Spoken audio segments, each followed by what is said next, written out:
வணக்கம். எஸ்ஐடிபி 3.0ல guide teachers அவங்களோட pre survey எப்படி பண்றது அப்படிங்கிறத பத்தி பார்க்கலாம்.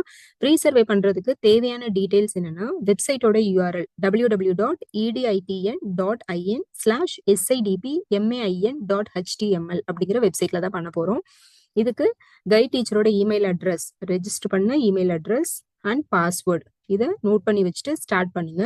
இப்போ ப்ரீ சர்வே எப்படி பண்றது அப்படிங்கிறத பத்தி பார்க்கலாம். வெப்சைட்ல போனா இந்த மாதிரி ஒரு பேஜ் ஓப்பன் ஆகும். இந்த பேஜ்ல கீழே ஸ்க்ரால் டவுன் பண்ணி எஸ்ஐடிபி அப்படிங்கிற ஆப்ஷன்ல இருக்க ஆரோ மார்க்கை கிளிக் பண்ணுங்க. நெக்ஸ்ட் இந்த பேஜ்ல கீழே ஸ்க்ரால் டவுன் பண்ணீங்கன்னா கைட் டீச்சர் லாகின் அப்படிங்கிற ஒரு ஆப்ஷன் இருக்கும். ஸோ அந்த ஆப்ஷனை கிளிக் பண்ணுங்க. கிளிக் பண்ணி உங்களோட register email address and password enter பண்ணுங்க.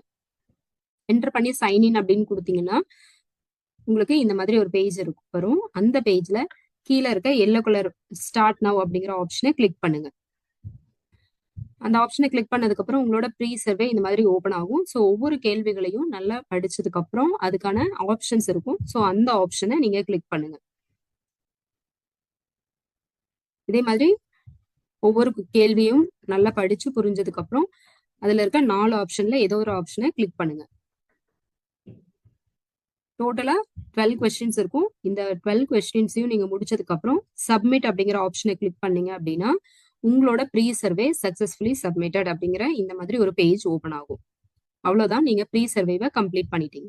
எஸ்ஐடிபி 3.0 தொடர்பா உங்களுக்கு ஏதாவது கேள்விகள் மற்றும் சந்தேகங்கள் இருந்ததுன்னா எஸ்ஐடிபி 3.0 டெக்னிக்கல் டிஸ்கஷன் வாட்ஸ்அப் குரூப்ல என்ன இஷ்யூ அப்படிங்கறத ஸ்கிரீன்ஷாட் எடுத்து போஸ்ட் பண்ணுங்க. உங்களோட இஷ்யூஸ் உடனுக்குடனே வந்து சால்வ் பண்ணிடுவாங்க. டெய்லியும் ஜூம் ஆப்ல எஸ்ஐடிபி ஹெல்ப்லைன் மீட்டிங் நடக்கும். அதுக்கான ஜூம் லிங்க்கும் டைமிங்கும் எஸ்ஐடிபி 3.0 டிஸ்ட்ரிக்ட் வாட்ஸ்அப் குரூப்ல ஷேர் பண்ணுவோம்.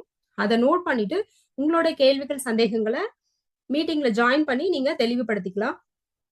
நன்றி, வணக்கம்.